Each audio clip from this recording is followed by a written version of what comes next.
స్వేచ్ఛ TV culture సాహితీ ప్రతిభ ప్రేక్షకులకు స్వాగతం. ప్రస్తుత కార్యక్రమం జీవనాడి 78లో ఆధునిక తెలుగు కథకుడు అద్దేపల్లి ప్రభు రచించిన సీమెన్ అనే కథను పరిచయం చేయబోతున్నాం.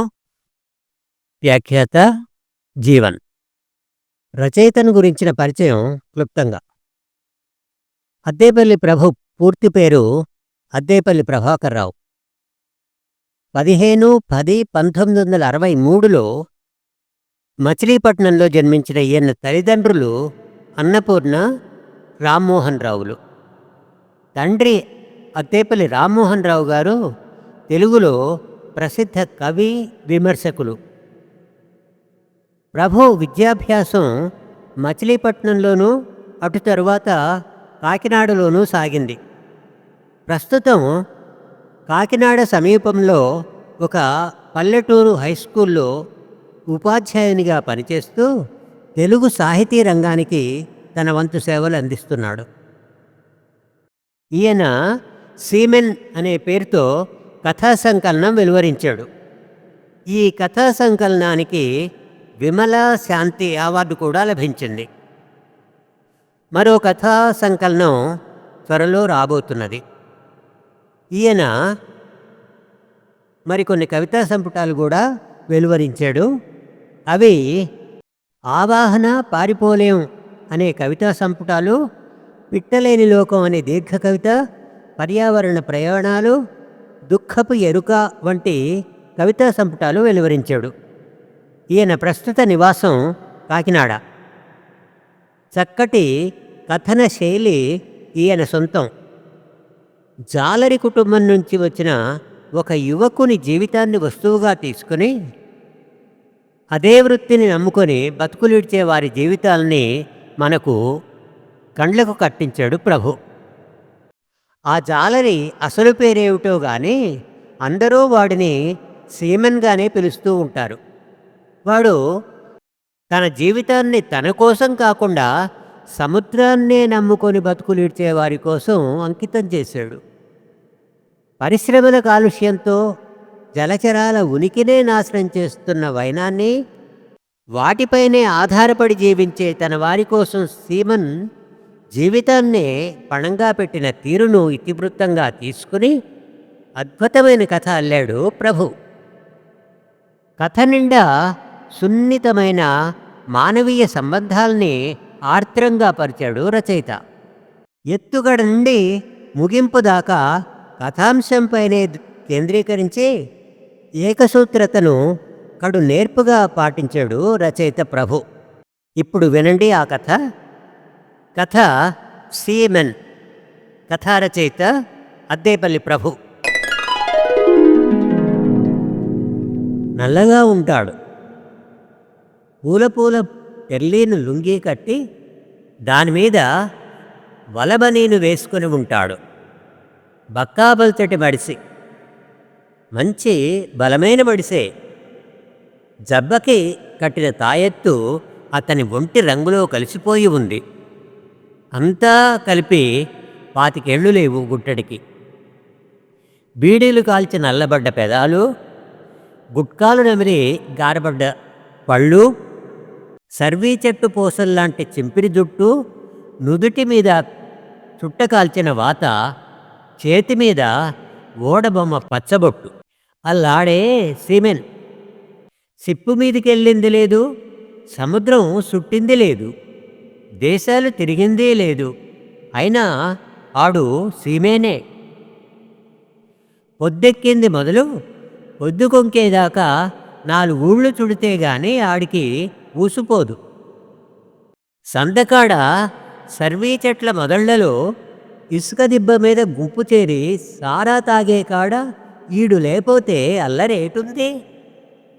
ఎంకన్నబాబు గుళ్ళో డోలకి మీద ఆడి దరువు పడకపోతే చిందేదెలా? ఆడు సీమేను. తళతళలాడే తడిసుక ఒడ్డు మీద అడుగులు వేస్తూ ఆడు ఎర్రా ఎర్ర దారిలోన నా సెల్లెమ్మ, ఎర్రా జెండాలెత్తరాయే నా సెల్లెమ్మ అంటూ అలలు అలలు ఇరిగిపడేలా పాడుతుంటే గొంతు కలపని సెల్లే లేదు.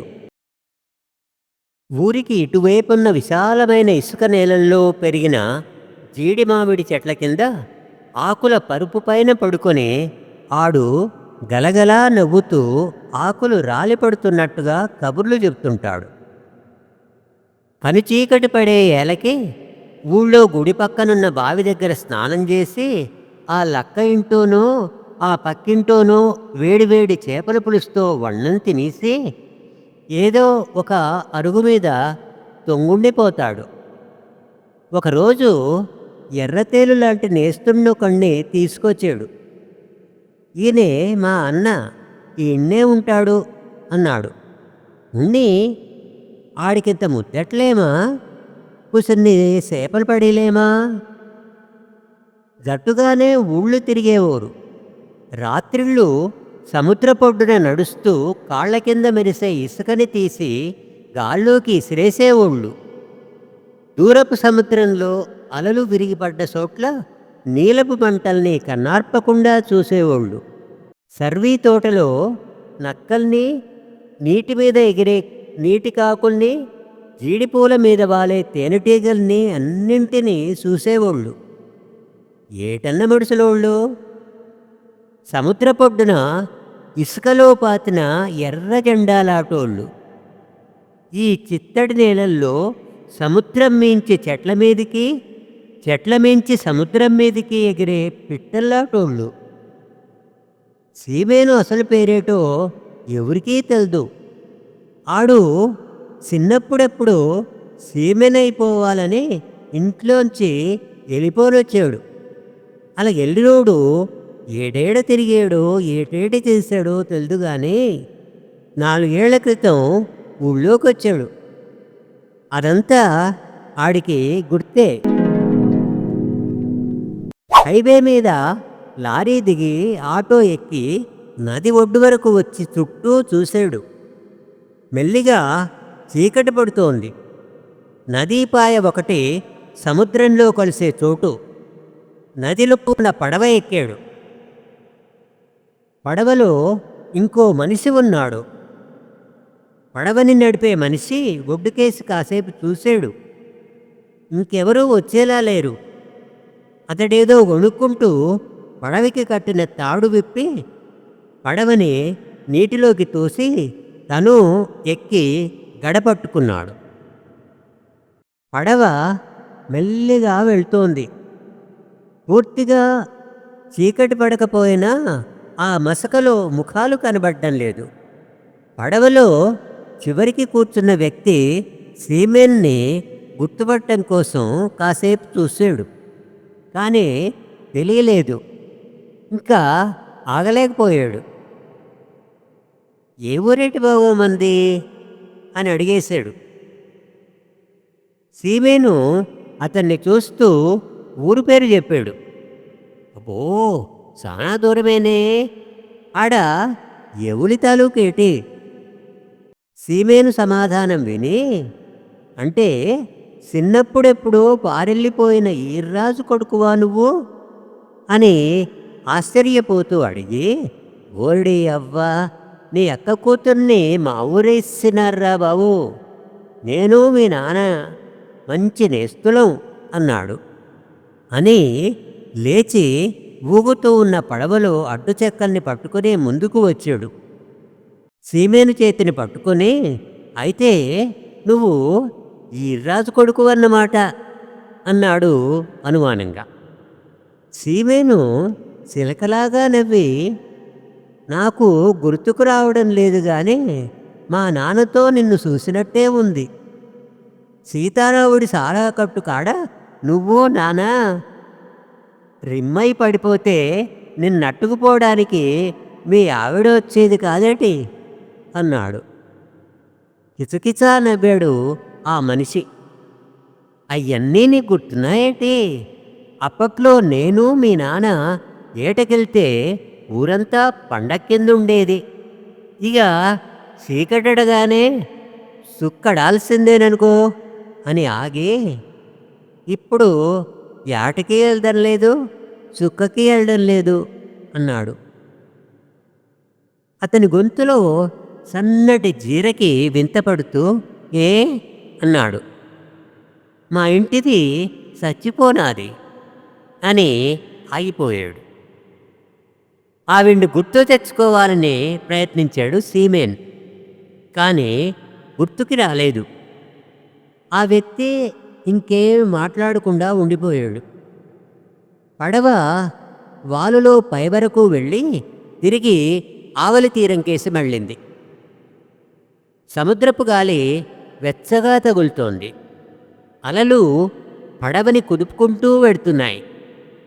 చిన్న చిన్న చేపలు ఒకేసారి గుంపుగా పైకెగిరి మళ్ళీ నీటిలో పడుతూ ఆడుతున్నాయి. సీమేను చేతిని నీటిలో పెట్టి ఆ చల్లటి స్పర్శకి నవ్వుకున్నాడు. దోసెలతో నీటిని తీసి నోట్లో పోసుకున్నాడు. ఎంత ఉప్పగున్నాయో! నీళ్ళని ఊసేశాడు. నోరంతా ఉప్పగా ఉంది. అది తన చిన్నతనాన్నంతా గుర్తుకు తెస్తోంది. ఇసుకలో ఆటలు, గోచీ లేకుండా సముద్రంలో పడవల దగ్గర ఈతలు, ఎండిన చేపల్ని ఎరడాలు. సొంతూరు అనే దాంట్లో ఏదో ఉంది. పుట్టిన ఊరు, ఆ పరిసరాలు బుర్రల్లో బొమ్మల్లాగుండిపోతాయి.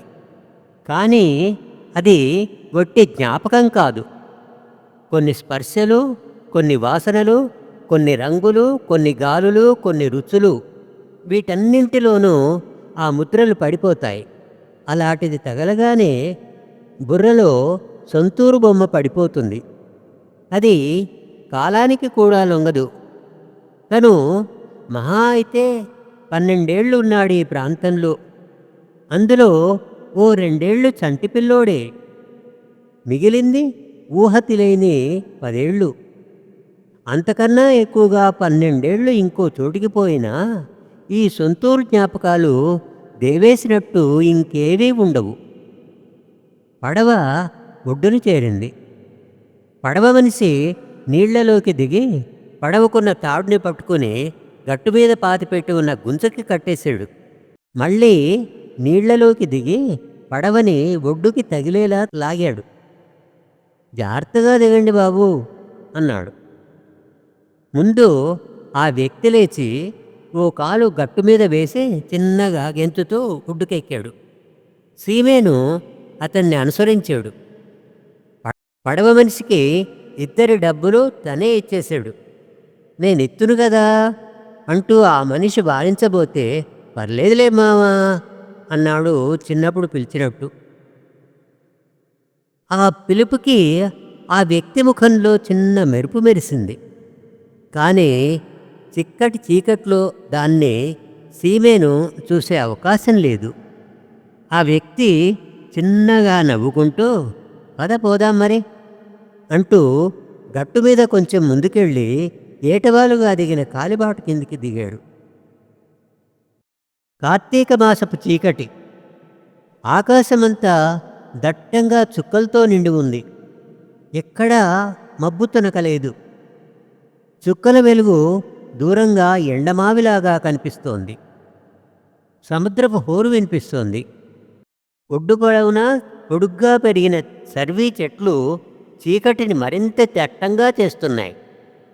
అప్పుడప్పుడు గాలికి అవి కదులుతూ ఉంటే గిరిజనులు చేసే థింసా నృత్యం గుర్తొస్తోంది. కాలిబాట సన్నంగా ఉంది. చుక్కల వెలుగులో బాట లావుపాటి గీతలా కనిపిస్తోంది. బాటకి అటూ ఇటూ జానెడెత్తు పెరిగిన గడ్డి. అబ్బా అని ఆగాడు మామ. ఏటైంది? ముల్లేదో గుచ్చినట్టుంది అంటూ సీమేను భుజాన్ని ఆసరాగా పట్టుకొని కాలెత్తి ముళ్ళు పీకేశాడు. చెప్పులేసుకోలేదే మామా అన్నాడు సీమేను. ఏటో అలవాట్లేదు కదా, చెప్పులేసుకుంటే నడిసినట్టుండదు అన్నాడు. అని ఇందాక నుంచి అడుగుదామనుకుంటున్నా, అప్పుడెప్పుడో వెళ్ళిపోనోడివి ఏడికెళ్ళిపోయావు? చెప్పడానికేముందిలే మామా, ఒక ఊరని కాదు, ఒక దేశమని కాదు, ఎందుకో మన ఊరిని చూడాలనిపించింది, వెళ్ళిపోయి వచ్చేసాను. అయితే సిప్పు మీదకే పోయినావా? సీమేను మాట్లాడలేదు. దూరంగా దీపాల వెలుగు కనిపిస్తోంది. పుల్లల పొగలు దయ్యాల్లాగా ఆకాశంలోకి లేస్తున్నాయి. మామ చూపుడు వేలితో ఊరు చూపిస్తూ, అల్లదే మనూరు. ఇంత రాత్రిళ్ళ నువ్వు మీ ఊరేడిపోతావు గాని మనింటికాడ బూతినేసి దొంగుని తెల్లారి నెగిసిపోదువు గాని అన్నాడు. అబ్బే కుదరదులే మామా, రాత్రికి పోవాలా? అది కాదు బాబా, చిమ్మ చీకటోట, నక్కల బాధ ఒకటి కదా. ఊరు దగ్గర పడింది. పిల్లల కేకలు వినిపిస్తున్నాయి. ఊరు మొత్తం 20-30 పాకుంటుంది. అంతా కలిపి 2 వీధులు. ఒక్కో వీధిలో ఒక్కో లైటు వెలుగుతోంది. ఇళ్లల్లో ఇలాయి బుడ్డీలు వణుకుతున్నాయి. పొయ్యిల మీద మరుగుతున్న చేపల పులుసు వాసన ఆకలిని రెచ్చగొడుతూ ఉంది. ఇద్దరూ ఓ పాక ముందు ఆగారు. మామ మంచం మీద కూలబడుతూ, కూసో అల్లుడు అన్నాడు. కూర్చున్నాడు. లోపల నుంచి 10 ఏళ్ల కుర్రాడొకడు, 8 ఏళ్ల పిల్ల తాత తాత అనుకుంటూ వచ్చిపడ్డారు. ఉండండర్రా అనుకుంటూ తన ప్లాస్టిక్ సంచిలోంచి 2 పకోడీ పొట్లాలు తీసి చెరోటిచ్చాడు. పిల్లలిద్దరూ గెంతుకుంటూ వెళ్ళాక, మనవడు మనవరాలుని, మా పెద్దోడున్నాడు కదా తాతారావు, ఆడి పిల్లలు. నులక మంచం కింద కుంపటి వెచ్చగా ఉంది.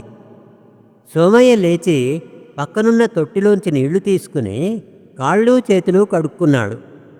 ఆ పక్కనే పొయ్యి భగభగమని మండుతోంది.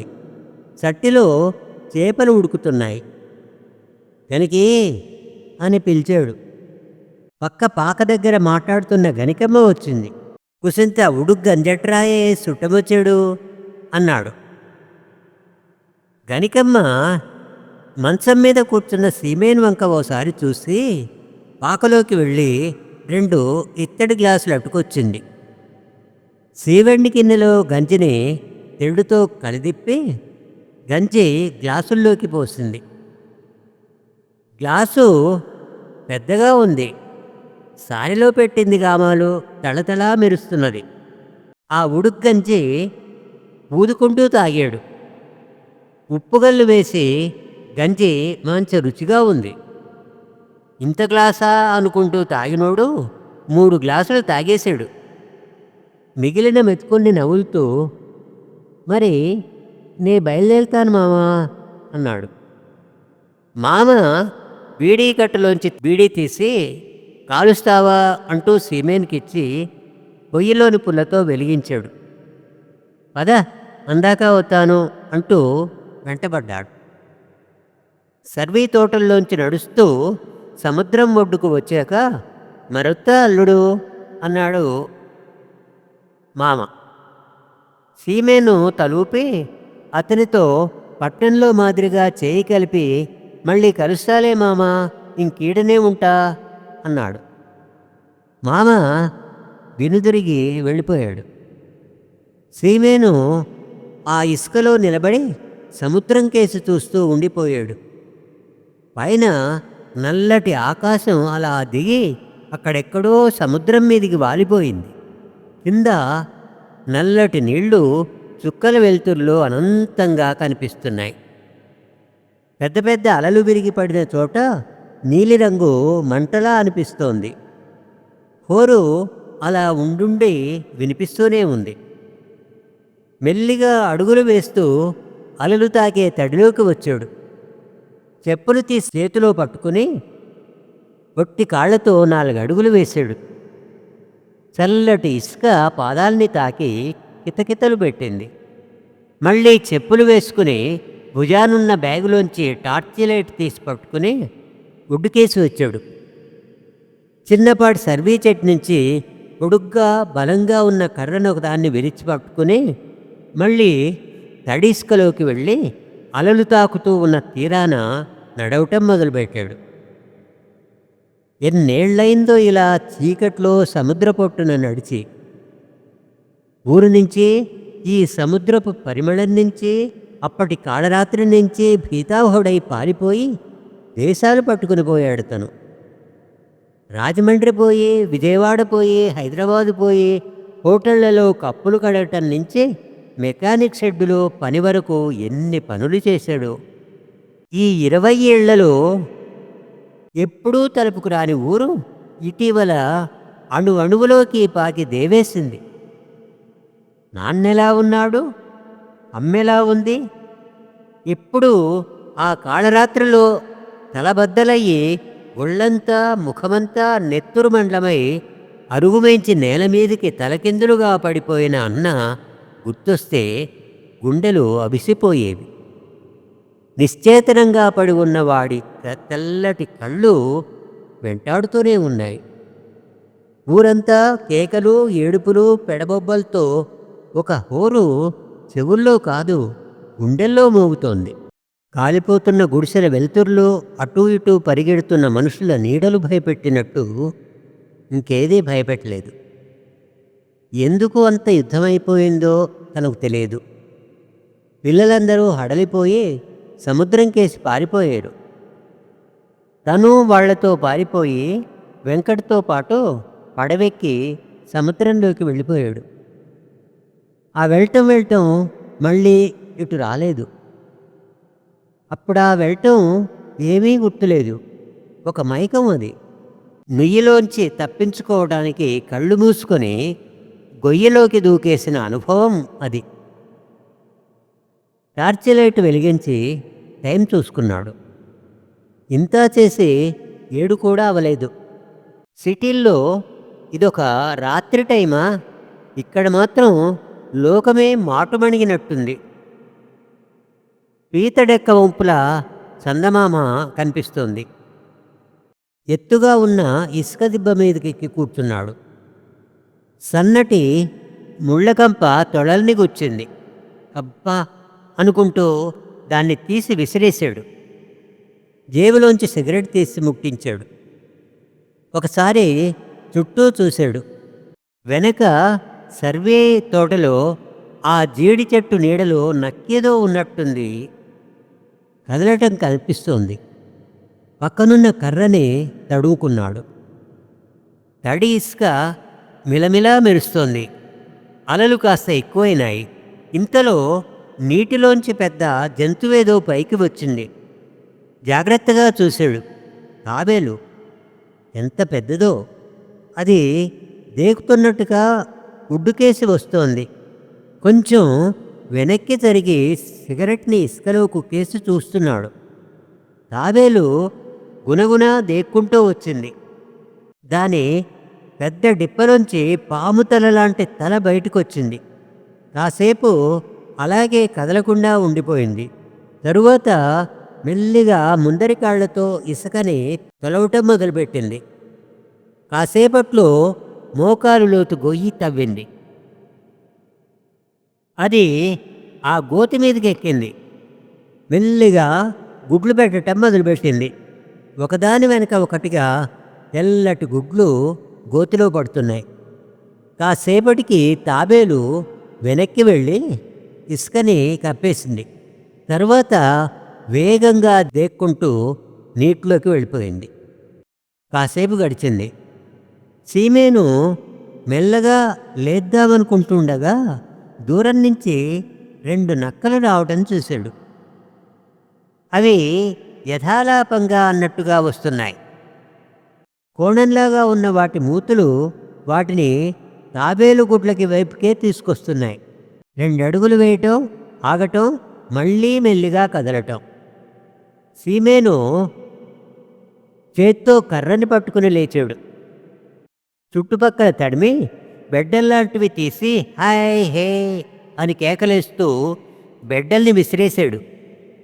అంతవరకు తాపీగా వస్తున్న నక్కలు తోకముడిచి చటుక్కున పొలంలోకి మాయమైపోయాయి. అవి ఎక్కడి నుంచో చూస్తూనే ఉంటాయని, తను వెళ్ళగానే గుడ్లని తవ్వేస్తాయని తెలుసు. అటూ ఇటూ చూశాడు. దూరంలో పెద్ద మట్టి బిళ్ళ కనిపించింది. దాన్ని తీసుకొచ్చాడు. తాబేలు గుడ్లు పెట్టిన చోట ఇంకాస్త ఇసుక పోశాడు. మట్టి బిళ్ళని దాని మీద పెట్టాడు. తుప్పల్లోకి వెళ్ళి ముళ్ళ కంప లాంటివి ఏరి ఈడ్చుకుంటూ తీసుకొచ్చి గోయి మీద కప్పాడు. బహుశా ఇవేవీ నక్కల్ని ఆపలేవేమో. కాసేపు అక్కడే కూర్చుని లేచి నడవటం మొదలుపెట్టాడు. అలా కనిపించినంత వరకు వెనక్కి తిరిగి చూసుకుంటూనే వెళ్ళాడు. చలి బాగా ఉంది. ఇటు తీరాన దట్టంగా పొగమంచు కమ్మేసింది. చిన్నతనంలో ఒకసారి ఇలాగే నక్కలు తవ్వేసిన గోతిని చూశారు తను, మిగతా పిల్లలు. సముద్రపు కాకులు ఆ గొయ్యి చుట్టూ పెద్ద గుంపు కట్టి గుడ్లని పొడుస్తున్నాయి. సొనంతా ఇసుకలోకి ఇంకి రొచ్చులా ఉంది. తాము కాకుల్ని తరిమేసి చూశారు. గోతిలో ఇంకా గుడ్లున్నాయి. ఒరేయ్, ఈ గుడ్లెట్టుకుపోయి రాత్రికి కూరొండుకుందాం అని చిన్నారిగాడు గోతిలోంచి గుడ్లని తీసి, మెత్తగా ఉన్నాయడ్రా ఇవి అన్నాడు. పాడైపోయాయేమో అన్నాడు తను. మొత్తం 10 గుడ్లను ఏరి ఇంటికి తీసుకెళ్ళారు. ఆ గుడ్లని చూస్తూనే అటు అమ్మ ఇటు నాన్న ఇద్దరూ తిట్లందుకున్నారు. వాటిని తినకూడదురా ఎదురాళ్ళారా, ఎందుకు తెచ్చారు వీటిని? ఏ పెద్ద గుడ్లు బాగుంటాయి కదా అన్నాడు చిన్నారి. ఓరెదవల్లారా, అవి తాబేలు గుడ్లు. ఆ తాబేలు ఎక్కడి నుంచో వచ్చి ఇక్కడ గుడ్లెట్టుకుని వెళ్ళిపోద్ది. మరి వాటిని మనం తినేస్తే తాబేళ్ళు ఎలా పెరుగుతాయిరా అన్నాడు నాన్న. సీమేను తల్లి చచ్చిపోయింది.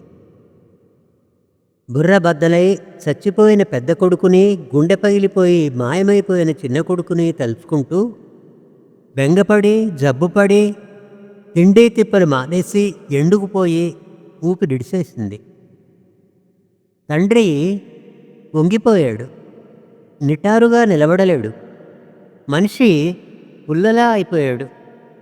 నల్లటి చర్మం మరింతగా మాడిపోయి ముడతలు పడిపోయింది. బాగా పెరిగిపోయిన గడ్డము, సంస్కారం లేని జుట్టు, ఒంటి మీద గోచి తప్ప ఏమీ లేదు. అతడు సీమేన్ను చూసి గుర్తుపట్టినప్పుడు ఉద్వేగంతో బుగ్గలు లోపలికి పోయాయి. కంఠం మీద నరాలు నులకలాగా ఉబ్బిపోయాయి. సీమేన్ను కావిలించుకున్నాడు. లేత ముంజరంగు కళ్ళల్లోంచి నీళ్లు పిండితే వచ్చిన రసంలాగా కారాయి. గొంతులోంచి ఏ మాట లేదు. కానీ ఏదో జంతువు లాంటి శబ్దం సీమేన్ గుండెని బద్దలు కొట్టేసింది. అక్క నల్లటి పెదాలు గజగజా వణికాయి. మనిషంతా దుఃఖంతో కమిలిపోయినట్టుంది. తమ్ముణ్ణి కావిలించుకొని వాడి నుదురు మీద ముద్దు పెట్టుకుంది. తరువాత మెట్టు మీద కూలబడిపోయి, ఎన్ని దినాలైందో తమ్ముడా, నువ్వు సచ్చేవో బతికేవో కూడా తెలియదురా తమ్ముడా, నీ అమ్మ నీకోసం బెంగెట్టుకుందిరా తమ్ముడా, సేపలాగా ఎండిపోయి చచ్చిపోయిందిరా తమ్ముడా అంటూ శోకాలు పెట్టింది. గుంపు కట్టి ఆడవాళ్ళందరూ వచ్చి ఆమెను పట్టుకొని ఓదార్చారు. ఆఖరికి బావ కసురుతూ, మనిషి చచ్చిపోయినట్టు ఏటా ఏడుపులు, ఆవిడ తిరిగి తిరిగి ఇంటికొస్తే ఇదేనా మర్యాద అంటూ అరిచాడు. తెల్లారాక ఊళ్ళో వాళ్ళందరూ పలకరించారు. సీమేన్కి వాళ్ళెవరూ గుర్తుకు రాలేదు. కాకపోతే తనతో పాటు రాజమండ్రి దాకా వచ్చిన ఎంకణ్ణి మాత్రం గుర్తుపట్టాడు. ఆ రోజు రాత్రేళ్ళు మనం వెళ్ళిపోయి పారిపోయాం. నేనొచ్చినాక కూడా ఊరెలా ఉందో తెలుసా? ఊరంతా బుక్కి అయిపోయింది. మీ నాన్న నడుం మీద బడుతుచ్చుకుని బాధేశారు. ఆడి నడుం ఇరిగిపోయింది. మీ అమ్మ చెయ్యిరిగిపోయింది కదా. అంతకన్నా రాముడు బుర్ర పగిలి చచ్చిపోనాడు. నువ్వేమో అయిపు జాడాలేవు. దాంతో మీ అమ్మకు పిచ్చెక్కేసింది. నేనొచ్చి చెప్పే వరకు మనిద్దరం మంటల్లో కాలి బూడిదైపోయామనే అనుకున్నారు. నేనొచ్చి చెప్పాక తెలిసింది మనం బతికే ఉన్నామని అన్నాడు ఎంకడు. అని పోన్లే, ఇన్నేళ్లకైనా వచ్చేసినావు, ఇంకిప్పుడేం గొడవల్లేవు, హాయిగా ఉండొచ్చు. 2 రోజులు అక్క సన్నగా వల్లాపన తీస్తూనే ఉంది. చచ్చిపోయిన రాముణ్ణి తలుచుకుంటూ వెక్కిళ్ళు పెడుతూనే ఉంది. పాత తలుపులన్నీ తమ్ముడి రాకతో మళ్ళీ రేగిపోయాయి. ఆ ఉద్రేకంతో ఆమె మొహం వెలిగిపోతూ ఉంది. గుండ్రంగా ఉన్న ఆమె ముఖం నల్లని నుదురు మీద గుండ్రటి ఎర్రటి బొట్టుతో ఆమె నిశ్శబ్దంగా ఉన్న ఉత్సవంలా ఉంటుంది. తమ్ముడొచ్చిన సందర్భంగా మొదటి రోజు కోడిని కోసింది. రాత్రికి కబళ్ళు వండింది. మన్నాడు మళ్ళీ టేకీ వండింది. ఇన్నాళ్లకంటూ తనకు అన్నదమ్ముడు నట్టింటూ తిరుగాడుతుంటే ఆమెలో ఏదో తెలియని లోటు తీరిపోయినట్టయింది. ఆమె పిల్లలు 10 ఏళ్ల వీరమ్మ, 8 ఏళ్ల రాముడు మాయా మాయా అంటూ సీమేన్ చుట్టూనే తిరుగుతున్నారు. ఏడికి పోయావు, ఏటికి చేశావు అంటూ ఊరోళ్ళందరూ రోజూ అడుగుతూనే ఉన్నారు. చిన్నారిగాడు చేతిమీది ఓడబొమ్మని చూసి ఈడు సీమేను కింద వెళ్ళిపోయాడురా అని అరిచాడు. సీమేను అవుననలేదు, కాదనలేదు. ఊళ్ళో వాళ్ళందరూ వాడికి సీమేన్ అని పేరు పెట్టేశారు. సీమేను పేరు ఊరంతా మోగిపోయింది. ఓ వారం రోజులు ఊరికి పరాయోడిలా చుట్టంలా గడిపాడు. ఇంకా తర్వాత నుంచి మొదలైంది ఆడి హవా. ఆడి సొరవేటి, ఆడి పనతనం ఏటి, ఆడి తెలివేటి, చుట్టుపక్కల ఊళ్ళన్నీ ఆడితో జట్టు కట్టేసినాయి. ఏ రోజు సీమేను కనబడకపోయినా ఏటైపోయాడురా అని ఆరాలు తీసేవారు. కుర్రాళ్లతో ఆడు సినిమాలకి పోయినా సంతలకి పోయినా అల్లరే అల్లరి. మళ్ళీ సర్వీ చెట్లు నరికే కాడ ఆడు 100 మంది పెట్టు. పడవల్ని సముద్రంలోకి తోసుకొని వెళ్ళి లోలోనకి పోయి వలలు వేసి చేపలు పట్టే కాడ ఈడి తెంపరతనం ముందు సముద్రమే సినబోయేది. అలల మీద చేతులు చాచి నిట్ట నిలువుగా లేచి ఈదటంలో ఆడు మామూలోడు కాడు. జీడి తోటల అడవిలో ఎలుగుబంట్లు తిరుగుతున్నా సరే రాత్రిళ్ళు తోటల్లో తిరుగుతూ ఎటెటో పోయేవాడు. ఆడు కళ్ళెర్ర చేస్తే సోండోళ్ళు చేతులు నులువుకునేవాళ్ళు. కమిషన్ మీద చేపలు కొనేటోళ్ల దగ్గర ఈడు పెట్టిందే రూలు. ఆడు సీమేనండి, పెద్ద నాయుడు. అల్లాటి వాడిని ఏ పిల్ల ఇట్టపడదు. వీడికి పెళ్లి చేయాలని ఆ లెక్క చూసింది కానీ ఆడు పన్నీలేదు.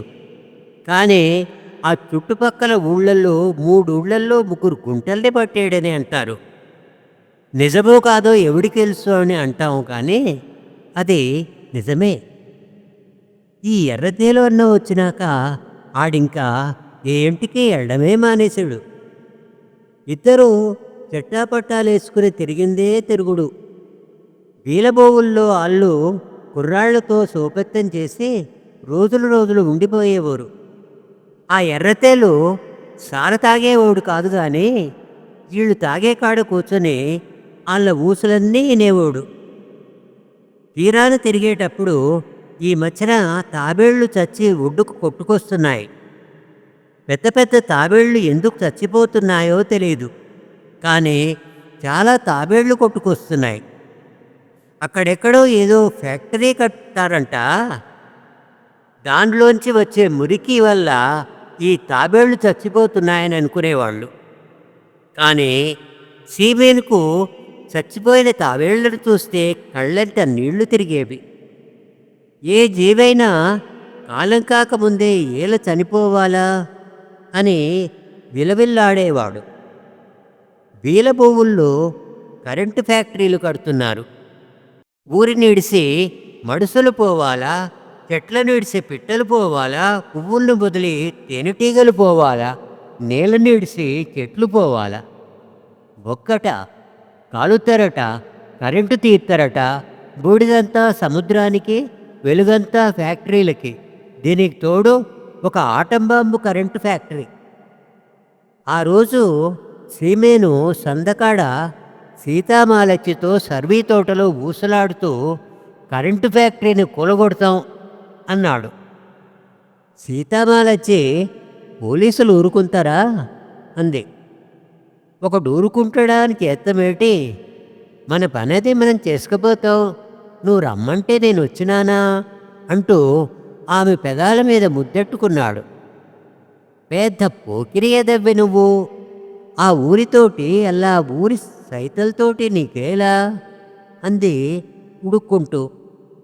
పోకిరోన్ని కదా, మరేటి చేస్తాం అంటూ దాన్ని కావిలించుకున్నాడు. ఏడకి పోయినా నడకే కదా.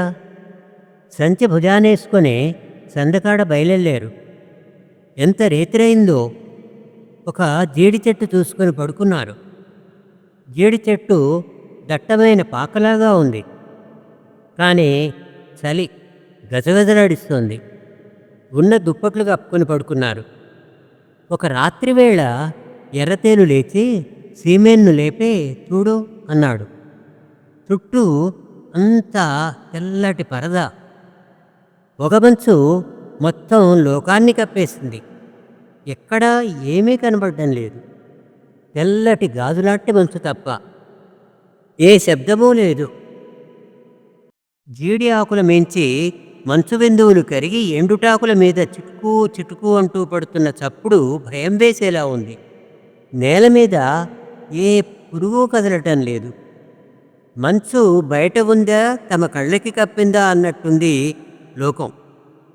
సీమేన్ చూసి చూసి అబ్బా ఎంత బాగుందన్నా అన్నాడు తలూపుతూ. సముద్రం లేదు, భూగోళం లేదు, జీడి తోటలు లేవు, ఏమీ లేవు. ఈ లోకాన మనిద్దరమే ఉన్నట్టుంది కదా. అట్టాగే ఉంది కానీ అని ఆగి కాసేపు నిశ్శబ్దంగా విని చూడు, సముద్రపు హోరు అలాగే వినిపిస్తోంది.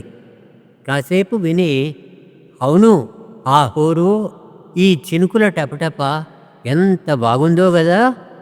దుప్పటి కప్పుకొని బీడీ వెలిగించి పొగ ఊదాడు సీమెన్.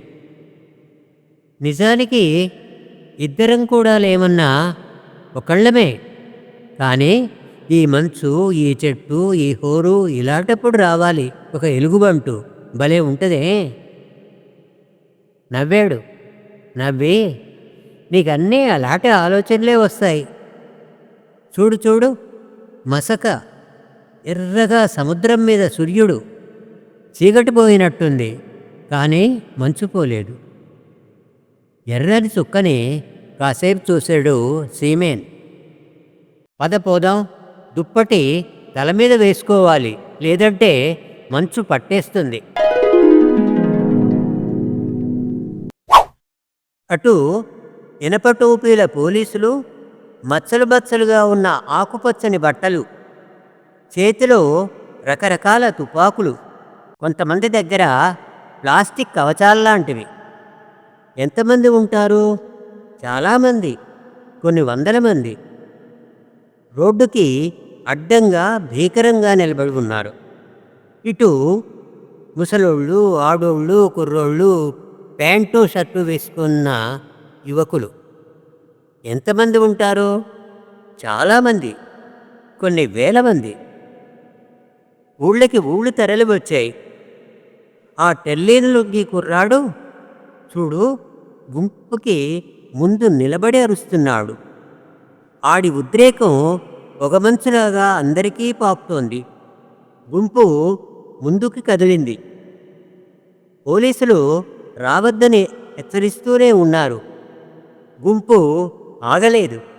పోలీసులు గాల్లోకి కాల్పులు జరిపారు. అంతే. గుంపు చెల్లాచెదరైపోయింది. పారిపోయే వాళ్ళు పొలాల కట్టంపడి పరిగెత్తుతున్నారు. కొన్ని వందల మంది వరదలా వచ్చి ఫ్యాక్టరీ వాళ్ళు పెట్టిన బోటుల్ని కంచెల్ని పీకేస్తున్నారు. వాళ్ళని చూసి మళ్ళీ వెనక్కి వస్తున్నారు జనం. పోలీసులు లాఠీలతో దొరికిన వాళ్ళని దొరికినట్టు బాధేస్తున్నారు. కంచెను పీకుతున్న సీమేను అన్నభుజం మీద లాఠీ దెబ్బ పట్టం చూసి కింద దొరికిన కంకర రాయి తీసుకుని తిప్పి తిప్పి వల విసిరినట్టు విసిరాడు. ఎవరో పోలీసు గడ్డం మీద తగిలి గడ్డం పగిలిపోయింది. అంతే. జనం అంతా రాళ్ళు కర్రలు తీసుకుని పోలీసుల మీద పడ్డారు. పోలీసులు లాఠీలు వదిలి తుపాకులు తీస్తున్నారు. ఎర్రతేలు సీమేన్ చేయి పట్టుకుని పద మనం ఇక్కడ ఉండటం ప్రమాదం అంటూ పరుగు తీశాడు. సీమేను వెనక్కి పరిగెడుతూనే రాళ్ళు తీసి విసురుతున్నాడు. పోలీసులు తుపాకులు పేలుస్తున్నారు. కొంతమంది పడిపోతున్నారు. పొలం గట్టు దాటి పరుగు పెడుతున్నారు. ఎక్కడి నుంచో ఒక బుల్లెట్ వచ్చి సీమేన్ వెన్ను మీద దిగింది. బొక్కబోర్లా పడిపోయాడు. నుదుటి మీద ఒక ముళ్ళ కంప గుచ్చుకుంది. పడుతుండగా మరో బుల్లెట్ వీపు మీద దిగింది. అన్న ఆగి పక్కన కూర్చోవటం తెలిసింది. సీమేన్ చూడటానికి ప్రయత్నించాడు. ఏమీ కనబడలేదు. 7 నిలువల ఎత్తు లేచిన సముద్రం కనిపించింది. అతనికి విడ్డూరం అనిపించింది. ఆ సముద్రం మీద కొండలా నిలబడి ఉన్న తాబేలు. సీమేను పెదాలు బిగుసుకుపోయాయి. అదే అతను చూసిన ఆఖరి చిత్రం. తరువాత ఏమైంది? ఎర్రతేలు సీమేనుని భుజాన వేసుకుని గసపోసుకుంటూ ఊరికి వచ్చాడు. ఒక్కో ఊరు సీమేను వెనకబడి రావటం మొదలుపెట్టాయి. చివరికి సీమేను ఊరికి వచ్చేసరికి వేల మంది జనం. కొందరు పెద్దగా ఏడుస్తున్నారు, కొందరు నిశ్శబ్దంగా ఏడుస్తున్నారు. ఈ హడావిడిలో ఎర్రతేలు మాయమైపోయాడు. సీమేను గురించి ఆ లెక్క గుండెలు తరుక్కుపోయేలా ఏడ్చింది. 3 ఊళ్ళల్లో 3 ఆడవాళ్ళు నిశ్శబ్దంగా ఏడ్చి ఏడుపుని మింగేశారు. ఆడు ఎందుకు ఊరికి వచ్చాడు? ఆడు ఉన్నకాడే ఉంటే హాయిగా ఉండును కదా. కానీ అంతే. పిట్ట ఎగురుతుంది, చెట్టు మొరుస్తుంది, గాలి వీస్తుంది. దాన్నే ఎందుకు అని ఎలా ప్రశ్నించటం? చచ్చిపోవటమా? ఇవాళ పోతే రేపటికి 2. కానీ సీమేను సముద్రమంత బరువుని మోపాడు. కానీ మెల్లగా మర్చిపోతాం. సీమేను పేరు మర్చిపోయినట్టే అతన్నే మర్చిపోతాం. కాలం గడిచిపోతుంది. సీమేను చనిపోయిన 10 రోజుల తరువాత సర్వీ తోటలో గుట్ట మీద కూర్చుని సారా తాగుతున్న సిన్నారి ఎంకడితో పాటు ఉన్న 10 మంది సారాని కాదు దుఃఖాన్ని తాగుతున్నారు. వాళ్ళ దగ్గర జముకల పాట పాడేవాడు జముకు తీసుకుని పాట పాడుతున్నాడు.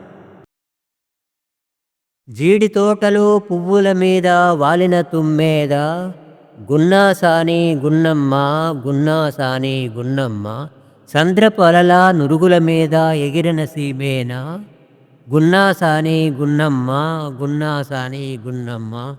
అయ్యా ఆడు పువ్వుల్లో పువ్వండి, నీళ్లల్లో నీరండి, సేపల్లో సేపండి.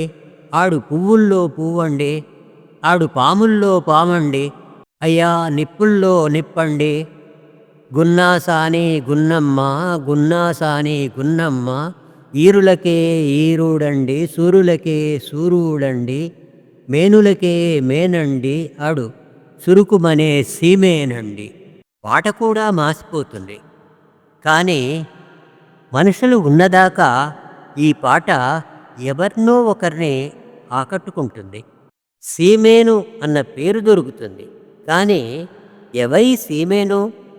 అతడు పాటని వెతకటం మొదలు పెడతాడు. ఈ కథ చినుకు మాసపత్రిక ఏప్రిల్ సంచిక 2011లో ముద్రితమైంది. ఈ కథ ఇంతటితో సమాప్తం. వచ్చే వారం జీవనాడి 79లో నేటి కవిత శీర్షికన మరో ఆధునిక కవిని పరిచయం చేయబోతున్నాం. అంతవరకు సెలవు. మీ జీవన్. స్వేచ్ఛా టీవీ కల్చర్ ఛానల్లోని మా కార్యక్రమాలను లైక్ చేయండి, మీ మిత్రులకు షేర్ చేయండి, మీ అభిప్రాయం కామెంట్ రూపంలో మాతో పంచుకోండి. స్వేచ్ఛా టీవీ కల్చర్ సబ్స్క్రైబ్ చేయటం మరవకండి.